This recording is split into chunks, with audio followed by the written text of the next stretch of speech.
all the best bits of the cow and put it on a plate. Cheese on top. Yeah, well, that's from a cow too, bro. Yeah.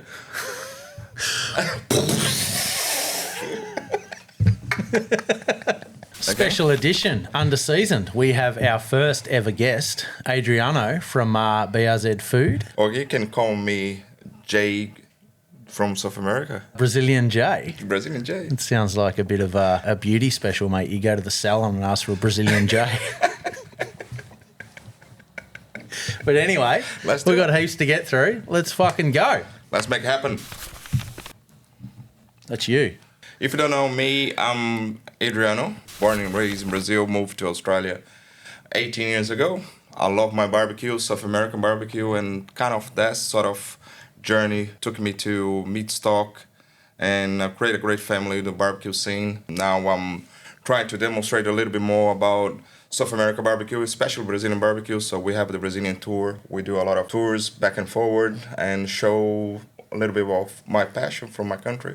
I would dare say that you're one of the most passionate barbecuers I've met. I mean, I've quoted you as being the biggest smile in barbecue. That's for sure. You actually drew that. Yeah, you light up the room, bro. So we are good. absolutely stoked to have you. Yeah, anyway, I'm just going to throw some bones at you today, and you just got to dodge and weave, and let's get straight into now I'm shitting myself. Can I say that? Yeah, okay. Just don't literally shit yourself, though. So. Okay, I'll hold up.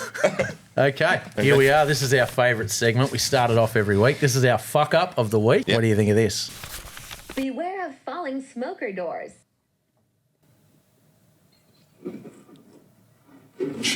Oh, you could feel that, eh? He pinched his finger in a smoker, and that kind of hurts. I think it hurts a little bit. Well, those doors are fucking heavy, eh? Yeah. Also, too, this not an eyebrow out of place in this picture. And he looked gorgeous every single time.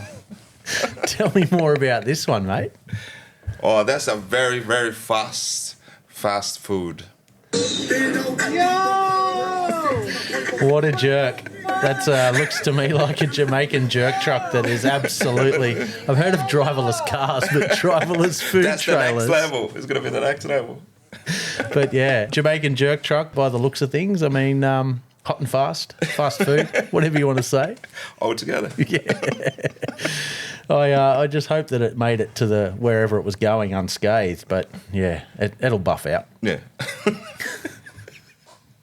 Okay, so now we've got a bit of a personal one here. You're going to tell us your famous fuck-up story. Then one what of we've many. done, one of many. Then what we're going to do, we're going to punch all the details into an AI picture generator and see what it comes up with. So, because I've tried to hide all the proof. What happened? So, back in the days when I first started the barbecue scene, I had a lot of beverages. I was sitting after a long session and I thought, okay, it makes sense. The boys were trimming pork belly, and they removed the skin, and I thought makes a lot of sense to actually take that skin and do some crackling. Works quite well with beers and drinks. So, but I didn't realize I was too drunk to, I put a full chimney in a small GA. So if you know, it's just a small barbecue, and the barbecue actually was too hot, and I didn't realize I put on top of a white plastic table. So I went to get another beverage. When I came back, I couldn't find the barbecue because it was on the ground through the table. So You trapdoored the barbecue, mate. was magic. Righto. Let's see what we've come up with. See, it was pretty similar. They were they're beautiful people, all beers and same face. Well, see, the thing with AI is it makes you look like you've got more mates than you actually do. So Well, it's only two, to be honest. One each side. No, I love it. So, yeah, pork crackling had brought you undone. Yeah. Well done. Dishes of the week. Okay. Talk us through this, buddy. As you know, I travel quite a bit. I love to see the world, and I have the luxury to enjoy a few places. This one is a place I've been to in New Orleans. One of my favorite. They do a lot of things quite good. What are they famous for? Fried chicken. Chicken. Don't read that. Well, I'd assume they were famous for world's best baked ham, but Adriano has been lined up to kick himself a goal, and he's put it out on the full. Because what did you order? Fried chicken and gumbo. Because that fried chicken is one of the probably top 2 or top 3 of fried chickens I have had in my life. So it was really good. I could actually go to a ham option when they have fried chicken to eat. So Yeah. that's my fault. It does look good. The gumbo too. I Yeah. mean, I'd struggle to go past gumbo, especially down in New Orleans. Oh yeah, you have to. Yeah. Got the- And another one. That's a friend of ours, a restaurant, Daniel Lee in Brazil. He does a beautiful sort of dry age, 45 days. So he owns Bark and Crust, yeah? Bark and Cross. Yeah, we're gonna. cool. I think we're gonna mention a little bit later on. But this one is T-bone, dry age, just cook hot and fast in a grill. But the secret here, or part of the vegetables, but they actually cook, finish off with beef tallow, brisket beef tallow, and that kind of just lift it up. You're Yeah. letting all the secrets go here, mate. Okay, let's stop. It looks good. I love how they played it up like that. They slice it off the bone. They have Yeah. it there in bite-sized portions for you. And, I mean, it's a cracking looking plate. Oh, and especially when after it's in my belly, is even better. Yeah. And Daniel would have provided the best hospitality you would have been able to As always. contemplate. As always. Let's get into it. Yeah. What's this one? Looks So- like a fancy Devon Sanger. So this one is Central Market, like sandwich. Back in the days, the workers had that as a lunch. So it's a mortadella sandwich with a little bit of mustard.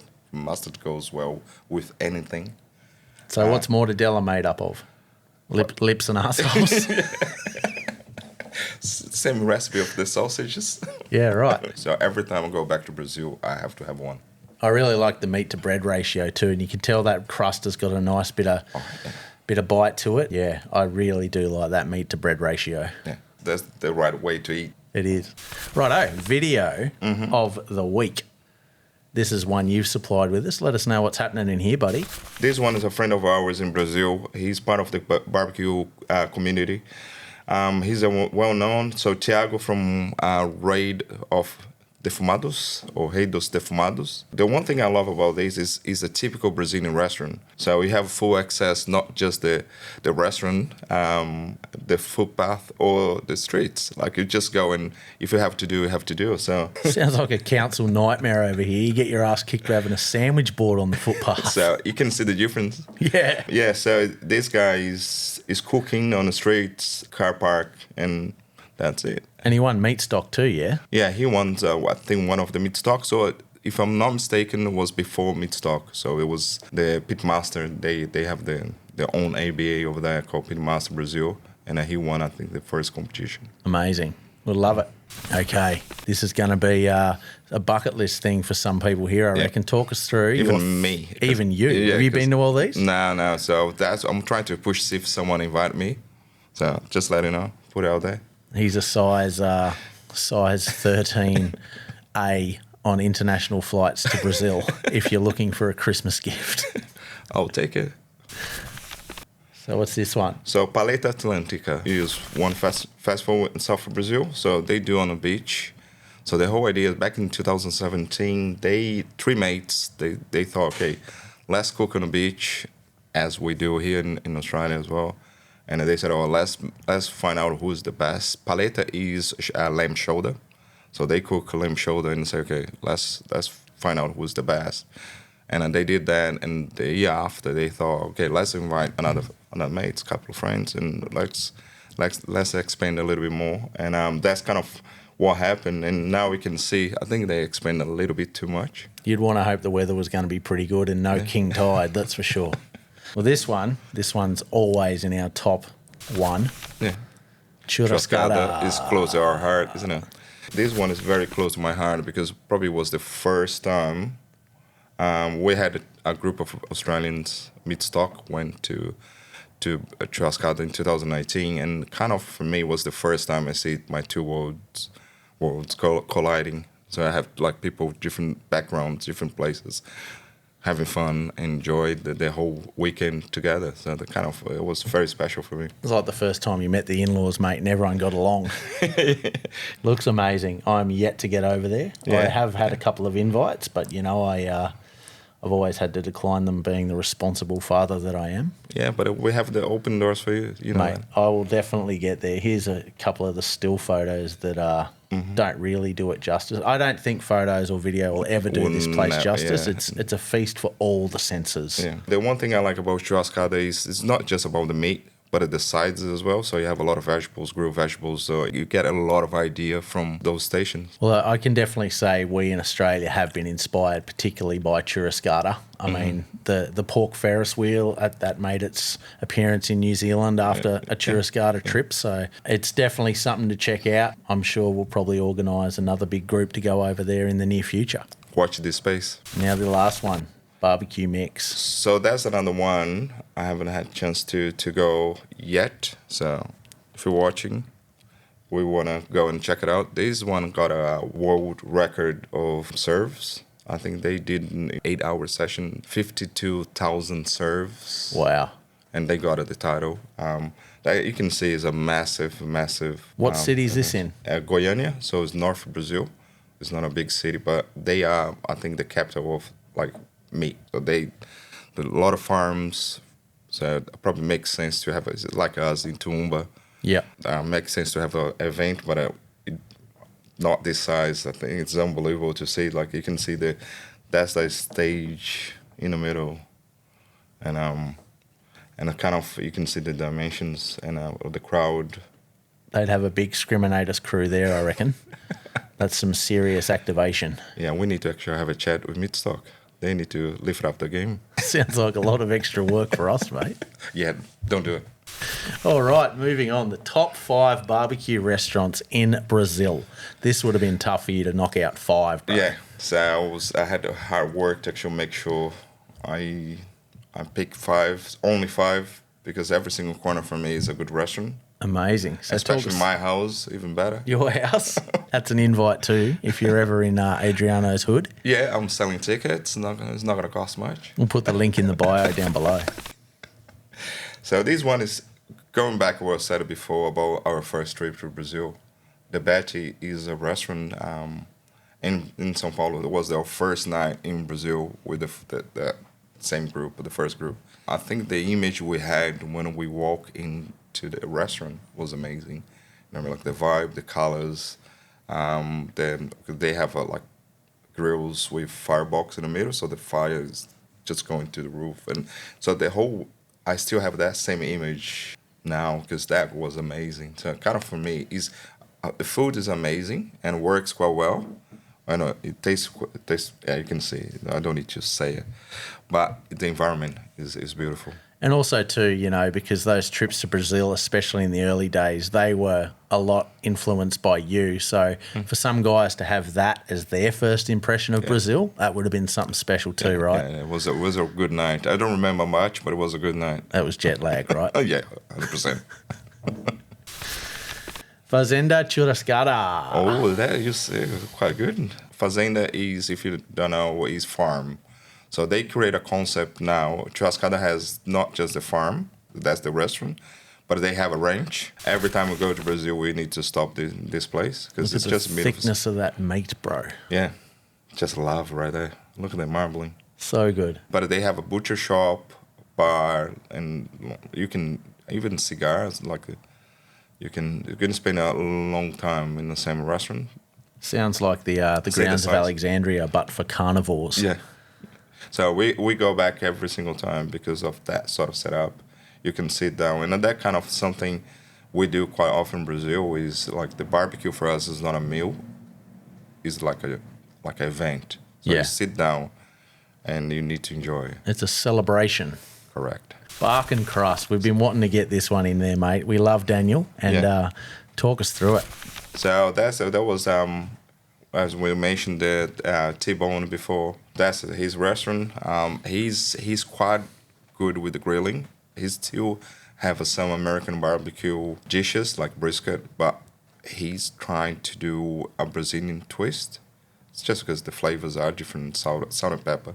We don't put a lot of sauce or anything, but the sides as well is unbelievable. Like the rices and sausages, small goods. So that rice for me is a good day. Yeah, it's a happy bowl. Yeah. So even the vegetables, look, the color is Wow. grilled, and yeah. When you see a group of pitmasters eating that restaurant, and the first thing finishes is the vegetables, you know it's good. Sounds good. It looks damn good. I can't wait to get over there. I think he's got a wall for me to paint, actually, so I've got to take him up on that. It's still there. Yeah, that's the thing about walls, mate. They don't get up They and don't. move. Righto, barbacoa. Okay, so barbacoa is let's say is our traditional barbecue restaurant. So if you go, the skewers, the rotisserie, and that's the way we can eat. So that's like the cliche stuff you get here on the Gold Coast and Sydney and that sort of thing. They've taken a bite out of this book. Yeah, but this guy here, you of course you have the big brands, Fogo de Chão, you have like in US, in Brazil, different flavors. This guy, he creates something very special. The flavors in every single dish is spot on. So he doesn't care about the volume, the rotation. He cares the quality and the small format. And it's got fillet with cheese on top. Take the best, all the best bits of the cow and put it on a plate. And with cheese on top. Yeah, well, that's from a cow too, bro. Yeah.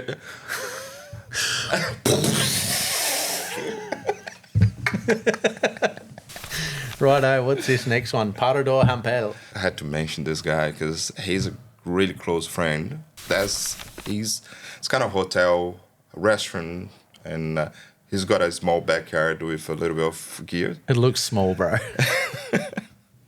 Marcos Levy, probably you guys seen videos, Meatstock videos. He's in south of Brazil, so that's very gaucho, traditional. Like it's very strong with the cowboys. Well, gauchos is a cowboy, and so that kind of he's very traditional with that sort of cuisine. But it's open fire, live fire, sort of. It's a full experience. Yeah, but the way he does, is to say he can cook in a cabinet. Yeah. And so we're sitting. So this place is beautiful because it's just in the middle of the restaurant, and he cooks outdoor, and that's the style I like. Is outdoor, sitting down. We have a few chairs, and we're just having a chat, have a laugh, and cooking by the fire. Do you get much outdoor time in Adelaide, or is it always raining? When I'm in Adelaide, it's a weekend. So the week Adriano's at home, he cooks outside. Yeah, so that's kind of it's beautiful. Love it. If I remember. So that is Adriano's top 5 of best places to eat in Brazil, and I reckon you've nailed it, bro. Like, thank you. It looks fantastic. But the main thing I love about the Brazilian style is the simplicity of the cooking method, just heat and protein. Yeah. But then, by keeping it simple, you're actually relying on the produce to do the talking. I mean, anyone can knock out stuff with heaps of rubs and sauces and, wizardry. Hide the flavour. But the simplicity of this style of cooking, that's what's really interesting to me. And the one thing I have to add is the sides. Probably because our backgrounds, we have a mix of different backgrounds. So go northeast Brazil, you have Africans with French sort of cuisine. You go north of Brazil, we have a completely different sort of background. South Brazil, you have the European, the gauchos. So it's and that kind of create a very rich sort of cuisine like sides. So you can see you don't need to have only the protein to be the winner. Yeah, I do love a good side. Righto. Top 3 pitmasters of Brazil. Well, you guys are trying to pick. Oh, mate, it's like you're crossing people off the Christmas card list here. You're going to get some emails. Hey, mate, I didn't make a single fucking list. You're off. But this guy, he had to be there, bro. Top of the list. We love you, Daniel. This guy's I'm going to get a lot of presents. Daniel Lee is our guy in Brazil. He drives Meatstock Brazil by himself, so it's a big challenge. But it's still like smiling, and every single time you see we have a really good time. Even behind the bandana, he's smiling. You can see in his eyes. Who's this guy? That's Marcos Levy. Probably I'm going around the circle, but it's the people I live with and had a lot of good time and a lot of exchange. We exchange a lot of knowledge, so they are close to my heart. So Marcos Levy is the guy with live fire. So you can see So he's coming to Meatstock, yeah? Yeah, both of them, they coming over. Isn't he postponing his wedding to be here with you? Yeah. So, What a legend. So I think he's gonna have his honeymoon in A meaty moon. in Toowoomba. Yeah, right. Toowoomba's a great place for a honeymoon, by the way, if Mrs. Marcus Levy's watching. So Yeah. That's in the middle of. we'll make it worthwhile. Yeah, okay. Yeah. Who's this guy? So this guy is a friend of ours called Caribe. He's in north of Brazil, Belém, close to Amazon, and he actually helped us to travel this year to cook with an indigenous tribe and the chief called Pauline YY. So he's very strong in that sort of roots connection. So he's working quite hard to promote and keep live like the whole indigenous sort of cuisine. So they use the local ingredients and animals and fish. So this isn't the sort of thing you can just rock up at a tour booth and book in and go and do. You've kind of got to know some people to do this sort of thing, eh? Yeah, and he's pretty strong, and they're growing quite a lot to actually promote that sort of method. The one thing for me is beautiful is you can see traveling around the world similarities. Like it's pretty similar. The whole cuisine, like with them is with Maori. So New Zealand guys, you can see the techniques is exactly the same. So they didn't have internet, didn't have a YouTube back in the days. Yeah, that's it. They didn't jump on TikTok and steal someone's recipe, but yeah, it looks like he's cutting up the fish from Street Fighter there and on the Blanca level. It looks like you're right in the middle of the Amazon there. There's Blanca in the background there, actually, with his wild mullet. But no, this gets me excited. I'm a really big fan of fish and seafood and that sort of thing, and just seeing crazy images like this. This is literally in the jungle. Like you said, there was no internet back then. There's probably no internet right there where he is either. Yeah. Okay, barbecue travel. You have probably got the most ink in the barbecue passport that there is over the last couple of years anyway. So, yeah. Talk your talk, bro. So we really want to talk now and send a message to Qantas. We need to talk, just let it know. The whole journey with Meatstock going to Brazil in 2019, I realized I really want to actually bring people together. And doesn't mean it has to be South American or Australian. So the past couple of years, I've been traveling quite a lot, trying to get everybody involved. And because we don't save lives doing barbecue, but we make so much better. Oh, we influence and improve lives, that's for sure. Yeah. So the one thing I do quite often, and I have the luxury, not many people has the luxury to travel around and try to actually understand and meet people and try to bring together, and that was a great opportunity. So yeah, I actually had a news story a couple of weeks ago, and one of the quotes that just came off the top of my head is, "Without each other, we don't have anything at all," and that just touches on the community, which is what makes barbecue what it is. It's what makes any form of cooking what it is, and you've embodied that in your fact that you know how to do some pretty cool shit, but it's not worth anything unless you're sharing it. Yeah. And I love it. And you need to understand what we were doing. We actually creating a community, like you said. And at the end of the day, that community actually give me something I can look forward. You know what I mean? Like being from a different country and not have a lot of family and friends. Kind of the barbecue community is my family. Yeah, I feel that, bro. Righto, the next big tick off the bucket list for you, the Jack. Yeah, so we have a common friend, Lucas Armstrong. He got an opportunity to go to Jack, and he was... He needed a parsley picker. Yeah, and I would say, I'll take it. So we like Milan, myself, his family, we had the opportunity to actually be at the Jack, and that's something that was in my bucket list since I met Taffy and the way he talks about the Jack. Happy to actually be part of that sort of team. And we got a something to bring it back. So we got a third place. Got a barrel head? Yeah. Not me. Lucas is holding. So I got the Jack Daniels bottle. He got the barrel. He probably had more luggage allowance, mate. Yeah. So that was our home cooking. We got a third place with lamb and mashed potato. Amazing. And not to be outdone by the SCA World Champions. So SCA, State Cook-Off Association. Yeah. With a friend of ours as well. So I had the opportunity to do I think the first time I went to the Worlds was in 2019, and been there for, let's say, 3 times. You're and bragging now, mate. that's another day, isn't it? So that was the first time I was able to actually bring some back home. Got a 14th place in the countdown competition. So it was, you can see here. That Tough was conditions, mate. Tough conditions. It's nothing. I'm toughy. So it's kind of that kind of, for me, is a really proud moment because now I'm SCA Brazil ambassador. So we had the first competition.